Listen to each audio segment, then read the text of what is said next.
Western Ghats, Pullachiyil, India's first no-wall sharing senior living apartments, lowest maintenance cost. நீங்க நினைச்சு பார்க்க முடியாத life, நீங்க நினைச்சு பார்க்காத விலையில, just ₹30 lakhs.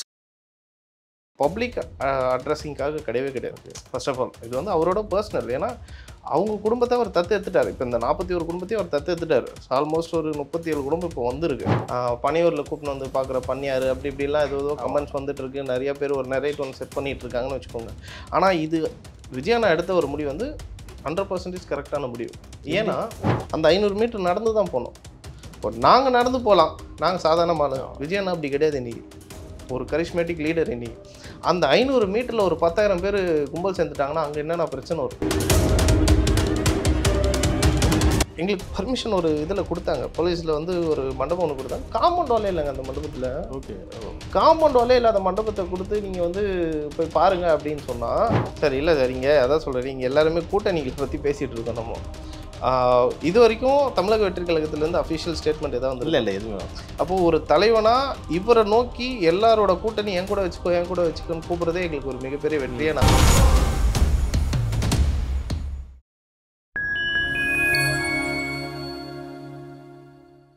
Fine time media நேயர்களுக்கு வணக்கம். இன்று நம்மோடு இணைந்திருப்பவர் தமிழ்நாடு இளைஞர் கட்சியை சேர்ந்த திரு கோகுலகிருஷ்ணன் அவர்கள். வாருங்கள், அவரிடம் அரசியல் சார்ந்த பல்வேறு கேள்விகளை முன்வைக்கலாம். வணக்கம் சார். வணக்கம். கரூர் கூட்ட நெரிசலில் பலியான குடும்பத்தினர் வந்து திரு விஜய் அவர்கள் சந்தித்து ஆறுதல் தெரிவிச்சிட்டு இருக்காரு. என்ன சொல்லியிருக்காரு அங்கே குடும்பத்தை பார்த்து?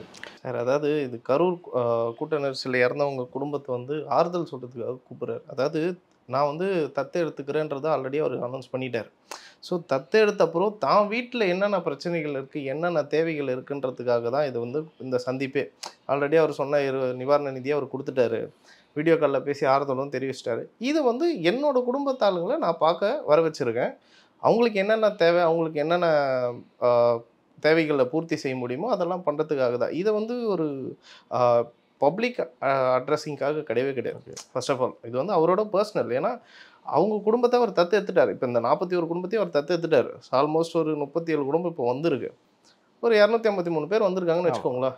அப்ராக்சிமேட்டாக ஒரு 253 பேர். ஸோ இந்த 253 பேர்கிட்டையும் தனித்தனியாக, அதான் 253 பேர்கிட்ட தனித்தனியாக குடும்பத்தில் 37 குடும்பத்தையும் தனித்தனியாக பார்த்து ஒரு 1/2 மணி நேரம் அவங்க கூட ஸ்பெண்ட் பண்ணி அவங்களோட மன குமுறலை ஷேர் பண்ணிக்கிறதுக்காக தான் இந்த மீட்டிங்கை ஏற்பாடு பண்ணியிருக்காங்க. இன்னொரு பக்கம் பார்த்தீங்கன்னா பஸ்லேருந்து எல்லாருமே வந்து கரூர்லேருந்து சென்னைக்கு கூட்டிகிட்டு வந்தாங்க. அங்கே வந்து தாவேக்கா நிர்வாகிகள் பல பேர் வந்து ஒரு அழுத்தத்தை சந்திச்சிருக்கிறதாவும் தகவல் வந்திருக்கு. அது எப்படி உண்மையா? அது இது அழுத்தம், ஆக்சுவலாக இது அழுத்தம்ன்றது எல்லாருமே இப்போ என்ன சொல்கிறாங்கன்னா, சென்னையில் அவர் பார்க்குறதே வந்து பனையூரில் கூப்பிட்டு வந்து பார்க்குற பண்ணியார் அப்படி இப்படிலாம் ஏதோ கமெண்ட்ஸ் வந்துட்டு இருக்கு. நிறைய பேர் ஒரு நரேட் ஒன்று செட் பண்ணிகிட்டு இருக்காங்கன்னு வச்சுக்கோங்க. ஆனால் இது விஜயண்ணா எடுத்த ஒரு முடிவு வந்து 100% கரெக்டான முடிவு. ஏன்னா சார், கரூருக்கு நாங்கள் போயிருந்தோம் சார். சரி, விஜய் அண்ணா வந்து இப்போ போகணுன்னா 5 மாவட்டத்துக்கு பர்மிஷன் ஆகும். ஏன்னா வந்து திண்டுக்கல்லில் இருக்கவங்களே இருந்திருக்காங்க, ஈரோடு, திருப்பூர், சேலம், கரூர், ஓகேங்களா. ஸோ இப்போது ஒவ்வொரு வீட்டுக்கும் அவரால் போய் நின்று ப்ராக்டிக்கலாக அது பாசிபிள் இல்லை. ஏன்னா நாங்கள் போய் பார்க்கும்போதே எங்கள் கார் ஒரு 500 மீட்டர் தள்ளியே நின்றுடும். அந்த 500 மீட்டர் நடந்து தான் போனோம். இப்போ நாங்கள் நடந்து போகலாம், நாங்கள் சாதாரணமான. விஜய் அண்ணா அப்படி கிடையாது. இன்றைக்கி ஒரு கரிஷ்மேட்டிக் லீடர். இன்றைக்கி அந்த 500 மீட்டரில் ஒரு 10,000 பேர் கும்பல் சேர்ந்துட்டாங்கன்னா அங்கே என்னென்ன பிரச்சனை வரும்? அப்போ அங்கே எவ்வளோ ப்ராப்ளம் ஃபேஸ் பண்ணுவாங்க? இதெல்லாம் மனசில் வச்சு தான் யாருக்கும் எந்த பாதிப்பும் இருக்கக்கூடாது, நீங்கள் வாங்க, இதுக்குள்ளே நீங்கள் வாங்கன்னு சொல்லி அவர் நேரில் பார்க்குறாரு. அதுக்குள்ளே வந்து பனையூர், அது என்னது பனையூர் சீமான் சொல்லியிருக்காரு. சீமான் நான் சொல்கிறாரு, பனையூர் அது பண்ணையார் கூட பஞ்சாயத்துக்கு போயிடுவார். ஆனால் பனையூர் பஞ்சாயத்துக்காரர் என்றைக்கும் வெளியே வர மாட்டாரா? ஆக்சுவலாக அதான் சொல்கிறேன் இல்லையா, ஒருத்தரை எப்படிலாம் வந்து டிமாரலைஸ் பண்ணணுமோ அப்படிலாம் பண்ணிகிட்டு இருக்காங்க. விஜய் நான் எடுத்த இந்த முடிவு 100% ஒரு கரெக்டான விஷயமா நாங்கள் எல்லாருமே பார்க்குறோம். இது மக்கள்கிட்ட வந்து எந்த ஒரு எதிர்ப்பும் வரலையா? அதுக்கு இல்லை சார், இது மக்களுக்கு எல்லாம் இருக்குது சார். மக்கள் இன்றைக்கி யதார்த்தத்தை பார்த்து வளர்க்க ஆரம்பிச்சிட்டாங்க சார். அந்த காலத்தில் வந்து எதுவுமே கிடையாது சார். ஒரு ஃபோன் இருக்காது, வெறும் நியூஸ் பேப்பரு இல்லை ரேடியோ. ஓகே, இன்றைக்கி அப்படி கிடையாது, ஃபோனில் வந்துருச்சு. இன்றைக்கி எல்லாமே பார்க்குறான். அதாவது இன்றைக்கி வந்து எப்படின்னா கேள்வி கேட்க ஆரம்பிச்சிட்டான். நீ எனக்கு ஓட்டு போடுன்னு சொன்னால் ஏன்னு கேட்காம போட்ட காலம் போய் நான் ஏன் உனக்கு போடணும், நீ என்ன பண்ண, உனக்கு நான் போகணுன்னு கேட்குற காலம் வந்துருச்சு. அப்போது மக்கள் எல்லாத்தையும் புரிஞ்சிக்கிறான், தெரிஞ்சுக்கிறான். ஸோ இது வந்து மக்கள் வந்து அந்த ஒரு படிக்காத ஒரு ஸ்டேஜ் எல்லாம் தாண்டி இன்றைக்கி எல்லா மக்களும் படிப்பறிவோடு இருக்க மக்களாயிட்டாங்க. இன்றைக்கி இருக்க ஜென்ரேஷன் சொல்கிறேன். கண்டிப்பாக. ஸோ நாளைக்கு இன்னும் இதோட அட்வான்ஸாக மாறலாம், சரிங்களா. அப்போது அந்த காலகட்டங்கள் மாறும்போது மக்களும் மாறிக்கிட்டு இருக்காங்க, மக்களோட எதிர்பார்ப்பும் அதிகமாகிட்டு இருக்கு. அதனால் அவங்க எது கரெக்டு எது தவறுன்றதை கிளியராக புரிஞ்சு இது வரைக்கும் மக்கள்கிட்ட வந்து விஜய் அண்ணா மேலே ஒரு ஆதங்கமும் இல்லை பாதிக்கப்பட்ட மக்கள்கிட்டே இல்லையே. இது வந்து பர்சனல் லாஸுங்க அவருக்கு. விஜய் அண்ணாக்கு இது ஒரு பெரிய பர்சனல் லாஸ். ஏன்னா அவரை பார்க்க வந்த மக்களுக்கு வந்து பாதிப்பாயிருக்கு. அப்போது எவ்வளோ பெரிய ஒரு பர்சனல் லாஸ் இருந்திருக்கும். அதெல்லாம் விட்டு தேவையில்லாமல் அரசியலுக்காக அவர் எவ்வளோ கொச்சப்படுத்தி பேச முடியும். இல்லை அவரை கொச்சப்படுத்துறீங்க, ஓகே அவர் அரசியல் தலைவர் வந்துட்டார், இதெல்லாம் சதிச்சு தான் ஆகணும். ஏங்க இறந்து போன மக்கள் என்னங்க பண்ணுவாங்க? அந்த அந்த ஒரு உயிருக்கு மரியாதை கொடுக்குறதில்ல, எவ்வளோ கொச்சப்படுத்தி பேசிக்கிட்டு ஐயோ ரொம்ப கஷ்டங்க. இல்லை இன்னொரு சைடு என்ன சொல்கிறாங்கன்னா இவர் போவே இல்லைன்னு சொல்கிறாங்க கரூருக்கு. இன்னொரு பக்கம் நீங்கள் என்ன சொல்கிறீங்கன்னா அவருக்கு அனுமதியே கொடுக்க மாட்டாங்கன்ற சொல்கிறாங்க. மக்கள் வந்து சொல்கிறாங்க ஒரு என்னடா அனுமதி கொடுக்கலையா இல்லை இவர் போலையாட்ட ஒரு கன்ஃபியூஷன் ஸ்டேட்லேயே இருக்கு. இல்லை சார், அதாவது பர்மிஷன் கொடுக்கலன்றது உண்மை சரிங்களா. அதாவது மேல் இடத்தோட ப்ரெஷருன்றது உண்மை. அப்போ மண்டபம் ஸ்கூலு காலேஜ் எங்கேயுமே எதுவுமே கொடுக்கல சார். மண்டபம் ஈவன் மார்னிங் வந்து நம்ம அட்வான்ஸ் கொடுக்குறோன்னு வச்சுக்கோங்க, காலையில் போய் அட்வான்ஸ் கொடுக்குற மண்டபத்துக்கு ஈவினிங் வந்து இல்லை எங்களுக்கு இது வேணாம் சார் புரிஞ்சுக்கோங்க அப்படின்னு சொல்லி அந்த அட்வான்ஸ் காசை ரிட்டர்ன் பண்ணுறாங்க. யாரோ மிரட்டி இருப்பாங்களோ? அது மிரட்டல் இருக்கலாம் சார், மிரட்டல் கண்டிப்பாக இருக்கும் சார், மிரட்டல் இல்லாமலாம் இருக்காது. அதாவது மார்னிங் உங்கள் போய் சொன்ன உடனே கண்டிப்பாக அங்கே வந்து போலீஸ் ஸ்டேஷனுக்கு இன்ஃபர்மேஷன் போயிடும். என்ன ரீசன்னா இந்த மாதிரி ஈவெண்ட் நடக்க போகுது நாங்கள் கொடுக்க போகிறோன்னு சொல்லியிருப்பாங்க. மேபி காவல்துறையோட ப்ரெஷராக கூட இருக்கலாம். ஏன் காவல்துறையோட ப்ரெஷர் நான் சொல்கிறேன்னா, ஒரு இது போட்டாங்க அக்டோபர் 3 அன்னைக்கு வந்து ஒரு பில் ஒன்று பாஸ் பண்ணாங்க. சரி, நேஷனல் ஹைவேஸ் அப்புறமா வந்து ஸ்டேட் ஹைவேஸ் அப்புறம் பப்ளிக் க்ரௌட் ஃபார்ம் ஆகிற இடம் மாஸ் க்ரௌடு எங்கேயுமே வந்து இதாகக்கூடாது அப்படின்ற மாதிரி அதுக்கேற்ற மாதிரி ப்ரிவென்ஷனாக என்னெல்லாம் பண்ண முடியுமோ பண்ணுங்க அப்படின்னு சொல்லி மேபி இந்த ரீசனால கூட அவங்க அவாய்ட் பண்ணியிருக்கலாம். பட் பர்மிஷன் கிடைக்கல. இல்லை இது எல்லாமே க்ளோஸ் டோரில் தான் நடக்க போகுது. இதுக்கு ஏன் இல்லை அதுதான் சொல்கிறேன் சார், நம்ம க்ளோஸ் டோர்ஸ்ன்னு நினைக்கிறோம். எங்களுக்கு பர்மிஷன் ஒரு இதில் கொடுத்தாங்க, போலீஸில் வந்து ஒரு மண்டபம் ஒன்று கொடுத்தாங்க. காம்பவுண்ட் வாலே இல்லைங்க அந்த மண்டபத்தில். ஓகே, காம்பவுண்ட் வாலே இல்லாத மண்டபத்தை கொடுத்து நீங்கள் வந்து போய் பாருங்க அப்படின்னு சொன்னால் எப்படி இருக்கும்? சரி, விஜய் அண்ணா வந்தால் மாஸ் க்ரௌடு வருன்றது எல்லாருக்குமே தெரியும். ஈவன் ஹைகோர்ட் ஜட்ஜே சொல்லிட்டாரு மாநாடு மாதிரின்னு சொல்லிட்டாரு. அவர் எங்கே வந்தாலும் மாநாடு அப்படின்றது. அங்கே அதே மாதிரி ஒரு பாப்புலேஷன் க்ரௌடு ஃபார்ம் ஆகி அங்கேயும் ஒரு மாஸ் கேதரிங் ஆகி அங்கே ஏதோ ஒரு இன்சிடென்ட் நடந்து அப்போ திரும்ப அது யாருக்கு ரிவெஞ்ச் ஆகும்? இங்கே தான் வரும்.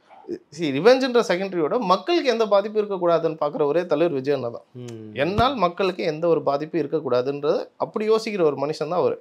அதனால் இதெல்லாமே ஷார்ட் அவுட் பண்ணி எங்களுக்கு பர்மிஷன் ஃபர்ஸ்ட் ஆஃப் ஆல் கிடையாது. ஈவன் சென்னையிலே எங்களுக்கு 2 மண்டபத்தில் கிடைக்கல. எல்லாருக்குமே தெரியும் அவர் ஆல்ரெடி ஃபங்க்ஷன் பண்ண ஒரு மகால்லே கொடுக்க மாட்டேன்ட்டாங்க. இல்லை சார் புரிஞ்சுக்கோங்க இந்த இதுக்கு வேணாம் அப்படின்ற மாதிரி சொல்லி அவாய்ட் பண்ணியிருக்கேன். ஸோ அப்போ அந்த எந்த அளவுக்கு அவருக்கு பொலிட்டிக்கல் ப்ரெஷர் இருந்திருக்கு பாருங்க. இந்த பொலிட்டிக்கல் ப்ரெஷர்ன்றதோட அவங்களுக்கே தனிப்பட்ட ஏதாவது பயம் இருந்திருக்குமா? உங்களுக்கு கொடுத்தா அதாவது இப்போ மண்டபம் ஓனர்னே வச்சுக்கோங்களேன், ஏற்கனவே இவ்வளோ பெரிய பிரச்சனையாயிருச்சு, தேவையில்லாம நம்மளும் அந்த பிரச்சனையை வந்து சந்திக்கணுமான்ற இருக்கலாம் சார். இப்போ இருக்கலாம். ஒரு எக்ஸாம்பிள் வச்சுக்கோங்க, ஒரு மண்டபம் இருக்குன்னு வச்சுக்கோங்க. இப்போ தேவா அது ஒரு மண்டபம் இருக்குன்னு வச்சுக்கோங்க. அந்த மண்டபத்துக்கு ஒரு மாஸ் க்ரௌட் வந்துச்சு. அந்த க்ரௌட்னால அங்கே டேமேஜ் ஆகிடுச்சு. அவருக்கு வந்து அமௌண்ட் கொடுக்கறது அதெல்லாம் வேறு, அதாவது நான் ரெக்கவரி அமௌண்ட் தந்துடுறேன்னு சொல்கிறதுலாம் வேறு. அந்த இடத்துல வேறு ஏதோ ஒரு இன்சிடென்ட் நடந்துச்சு. அப்போ அந்த மண்டபம் சீல்ட் ஆகுமா? கண்டிப்பாகும். ஸோ அதுவாகவும் இருக்கலாம் இல்லையா? பட் அதையும் தாண்டி என்னால் முடியும் நான் தரேன் மக்களுக்கு பார்த்துக்கலாம் அப்படின்னு சொல்லி கொடுக்குற மனுஷங்களும் இருக்காங்க. ஆனால் அவங்களுமே மார்னிங் அட்வான்ஸ் வாங்கிட்டு ஈவினிங் தரமாட்டேன்னு சொல்கிறாங்கன்னா அப்போ இதை நம்ம எந்த வகையில் பார்க்கலாம்? அப்போ எந்த அளவுக்கு பொலிட்டிக்கல் ப்ரெஷர் இருக்குது? ஸோ இது எல்லாத்தையுமே கணக்கு வச்சு ஓகே இதெல்லாம் சரி வராது, பார்க்கணும். நம்மளும் வந்து நாள் தள்ளிக்கிட்டே, ஏன்னா சும்மா இல்லை ஆல்மோஸ்ட் 1 மந்த் ஆகிடுச்சு. அந்த 30 டேஸ்க்குள்ளே பார்க்கணுன்ற ஒரு கணக்கு வச்சுருக்காங்க. ஏன்னா அந்த துக்கம் இதுக்கு மேலேயும் டிலே பண்ணக்கூடாது அப்படின்றதுனால சரி சென்னைக்கு வர வச்சு எல்லாரையும் அவங்களையுமே வந்து சும்மா அவங்களும் முழு மனசோட தான் வந்தாங்க. எல்லாரும் முழு யார் சரி மக்கள் தன்னாவே தன்னெழுச்சியாக வந்த மக்கள் விஜயனாக்கு யாருமே வந்து ப்ரெஷர் பண்ணியோ இல்லை காசு கொடுத்தோ 200 300 கொடுத்து கூட்டம் சேர்க்கல. எந்த மாநாடுலையுமே சரி எந்த ஒரு பரப்புரையிலுமே சரி தன்னெழுச்சியாக வர மக்களுக்கு வந்து அவங்க விருப்பப்பட்டு தான் வராங்க. யாரும் அவங்கள ஃபோர்ஸ் பண்ணி வர வைக்கல. ஓகே புரியுதுங்களா? இப்போ 37 குடும்பம் வந்திருக்கு. அந்த 37 குடும்பத்தில் கணக்கு பண்ணால் 253 பேர் வந்திருக்காங்க. இந்த 37 குடும்பத்தையும் விஜயண்ணா அவர்கள் தனித்தனியாக தனி அறையில் சந்திக்கிறாரு. அவரோட மன ஆறுதலையும் அவரோட மன குமுறலையும் அவங்களோட ஃபீலிங்ஸு அவங்களோட வருத்தங்கள் எல்லாத்தையும் அவங்க தெரிவிக்கிறதுக்காக ஒரு 1/2 hour ஸ்பெண்ட் பண்ணி என்னெல்லாம் பேச முடியுமோ பேசுகிறாரு. அடுத்தபடியாக வந்து முன்னாள் அமைச்சர் திரு ராஜேந்திர பாலாஜி என்ன சொல்லியிருக்காருன்னா, தாவேக்கா அதிமுக கூட கூட்டணி வச்சா அதிமுக 220 இடம் அப்படின்னாரு, கூட்டணி வைக்கலாம் 150 இடம் அப்படின்றாரு. இவ்வளோ ஒரு நல்ல ஒரு சான்ஸ் கிடைக்கிறப்போ தாவேக்கா யூஸ் பண்ணாங்க சார்? இல்லை சார், இங்கே அதான் சொல்கிறேன், இங்கே எல்லாருமே கூட்டணிகளை பற்றி பேசிகிட்டு இருக்கோம். நம்ம இது வரைக்கும் தமிழக வெற்றி கழகத்திலேருந்து அஃபிஷியல் ஸ்டேட்மெண்ட் ஏதாவது வந்து இல்லை எதுவுமே வரல. அப்போது ஒரு தலைவனா இவரை நோக்கி எல்லாரோட கூட்டணி என் கூட வச்சுக்கோன்னு கூப்பிட்றதே எங்களுக்கு ஒரு மிகப்பெரிய வெற்றியை நாங்கள் பார்க்குறோம். ஓகே. தமிழக வெற்றி கழகம் தனித்து அதாவது ஆக்சுவலாக அவங்க வந்து ஒரு சேலமில் ஒரு இது நடத்தினாங்க, கொள்கை பரப்பு மீட்டிங் நடத்தினாங்க, கொள்கை பரப்பு மீட்டிங் நடத்தினாங்க. அதில் வந்து தெளிவாக சொல்லிட்டாங்க, சிஎம் கேண்டிடேட் வந்து விஜயண்ணா தான், முதலமைச்சர் வேட்பாளர் விஜயண்ணா அப்படின்னு சொல்லி. இப்போ இது எப்படி கூட்டணியோட போய் சேர்ந்து பண்ண முடியும் சொல்லுங்க? அப்போ அவங்க வந்து கூட்டணிக்கு வந்து கூட்டணி பேச்சு அதிகமாக வருது. அந்த கரூர் சம்பவத்துக்கு அப்புறம் தான் அந்த கூட்டணி பேச்சு அதிகமாக வருது. இது அந்த மாதிரி நிறைய செட் பண்ணாங்க. இது பிரச்சனை என்னன்னா, விஜயண்ணா தனியாக நிற்கக்கூடாது, இதை உடைக்கணுன்றது டிஎம்கேவோட வேலை. ஓகே. இதை வந்து எப்படியாவது ஒரு இவ்வளோ நாள் என்ன சொன்னாங்க, பிஜேபியோட பி டீம்னு சொன்னாங்க. ஆரம்பிக்கும் போது பிஜேபி பி டீம்னு சொன்னாங்க, சி டீம்னு சொன்னாங்க, அப்புறம் அது இல்லைன்னா உடச்சிட்டாரு. இப்போ வந்து ஏன் வைக்கக்கூடாதுன்னு அவங்க நினைக்கிறாங்கன்னா, விஜயண்ணா தனியாக நின்னாலுமே ஒரு மெஜாரிட்டியான ஓட் பேங்க் அவர் கிடைக்கும். ஓகேங்களா? அப்போது டிஎம்கேக்கு ஒரு ஓட் பேங்க் இருக்குது, ஏடிஎம்கேக்கு ஒரு ஓட் பேங்க் இருக்குது, அதே விஜயண்ணாக்கு ஒரு ஓட் பேங்க் வந்துடும். சொல்ல முடியாது, இன்கேஸ் 26 ஆட்சி தனித்து பெரும்பான்மையான வாக்குகளை வெற்றி பெற்று கூட ஒரு ஆட்சி அமைக்கலான்னு வச்சுக்கோங்க. மக்கள் ஏன்னா அந்த அளவுக்கு ஒரு அதிருப்தியில் இருக்கா. மக்கள் எல்லாரும் சார் ஒன்றும் இல்லை சார், ஜென்ரலாக சார் ரோட்டில் போகிறோன்னு வச்சுக்கோங்க, இந்த கரூர் சம்பவத்தை பற்றி பேசினாலே இல்லை, விஜயண்ணா அவன் என்னப்பா பண்ணார் பாவம், அந்த மனுஷன் நல்லது பண்ணதுக்காக வந்து அவங்கள இப்படி பண்ணிட்டாங்களேன்னு தான் பேசுகிறாங்க. அப்போ மக்கள் எந்த அளவுக்கு அவரை வந்து உள்ளே எடுத்து உள்வாங்கி பேசுகிறாங்க. அதான் சொல்லிட்டேன் இல்லையா, ஆரம்பமே நான் சொல்லிட்டேன். இன்றைக்கி மக்கள் வந்து ரொம்ப தெளிவாக இருக்காங்க, மக்களை நம்ம ஏமாற்றவே முடியாது. இவருக்கு அதாவது ஃபர்ஸ்ட்லாம் நீ ஓட்டு போடனா போட்டு போயினே இருந்துடும், எனக்கு போடு அப்படின்னு சொன்னால் ஓகே போடல. இப்போ ஏன் நான் உனக்கு போடணும், நான் எதுக்கு உனக்கு போடணும், நீ என்ன பண்ணேன்னு கேள்வி கேட்குற இடத்துக்கு இங்கே கேள்வி கேட்டாலே பிரச்சனை. இதை வந்து டிஎம்கே இந்த விஜயநாக்கு மட்டும் பண்ணல, காமராஜருக்கே பண்ணாங்க, காமராஜருக்கு பண்ணாங்க, எம்ஜிஆருக்கு பண்ணாங்க, அதுக்கப்புறமா ஜெயலலிதா அம்மையாருக்கு பண்ணாங்க, விஜயகாந்த் அவர்களுக்கு பண்ணாங்க. இது காலகாலமாக இது பண்ணிக்கிட்டே தான் வர அவங்களோட வேலையை இதுதான். ஓகே. ஒருத்தரை எப்படி நம்ம டிமாரலைஸ் பண்ணலாம், தாவேக்காவை எப்படி நம்ம அழிக்கலான்ற மட்டும்தான் அவங்க வேலை செய்கிறாங்க. ஏங்க 4.5 வருஷம் அவங்க ஆட்சி செஞ்சுருக்காங்க, அவங்க ஆட்சியில் நான் இதெல்லாம் பண்ணியிருக்கேன், இந்தந்த திட்டம்லாம் நிறைவேற்றிருக்கேன், மக்களுக்கு இவ்வளோ நலப்பணிகள் பண்ணியிருக்கேன்னு சொல்லி ஏங்க ஓட்டு வாங்க மாட்டுறாங்க? ஏன் அந்த மாதிரி சொல்லி ஓட்டு வாங்கலை இது வரைக்கும்? ஏன் நிறைய விஷயம் செய்கிறாங்கல்ல, அதை பார்த்து மக்கள் வாக்களிக்க மாட்டாங்க சார். 1987 70 எனக்கு சரியாக தெரில சார். அப்போவே வந்து கூவத்தை ரெடி பண்ணுறேன்னு சொல்லிட்டு 300 கோடி 30 கோடி ஏதோ அலர்ட் பண்ணாங்க. ஓகே. அதுக்கப்புறம் அது கேன்சல் ஆகிடுச்சு. நிறைய கவர்மெண்ட்டில் அலர்ட் பண்ணுவாங்க. சொல்கிறேன் இது வந்து டிஎம்கே. ஓகே.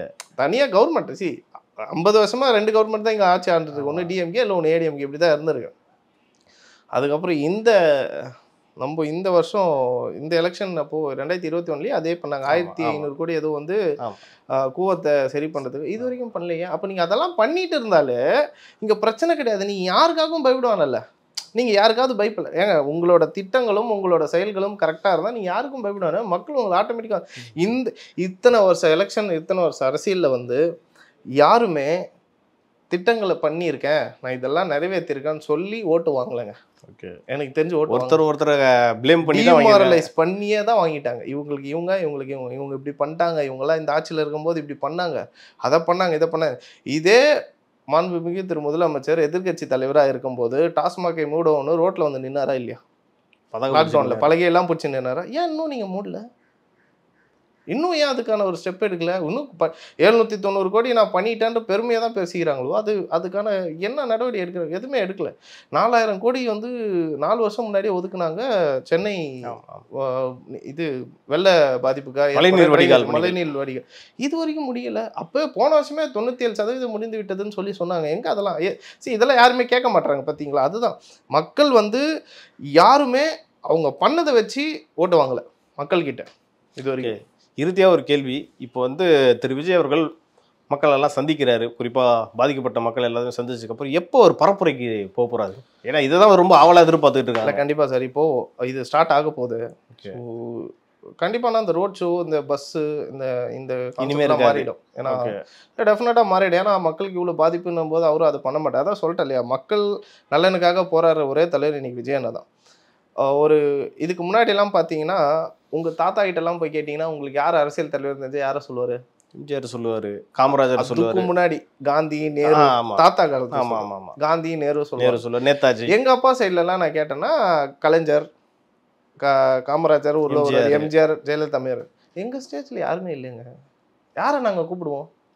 எங்கள் ஸ்டேஜில் யார் இருக்கா?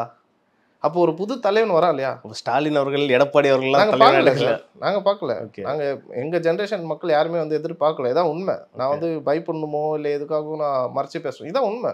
எங்கள் ஸ்டேஜ், எங்கள் ஜென்ரேஷனில் நாங்கள் யாரை தலைவன் சொல்லுவோம்? ஓகே. என் பையன்கிட்ட நான் என்ன சொல்லுவேன்?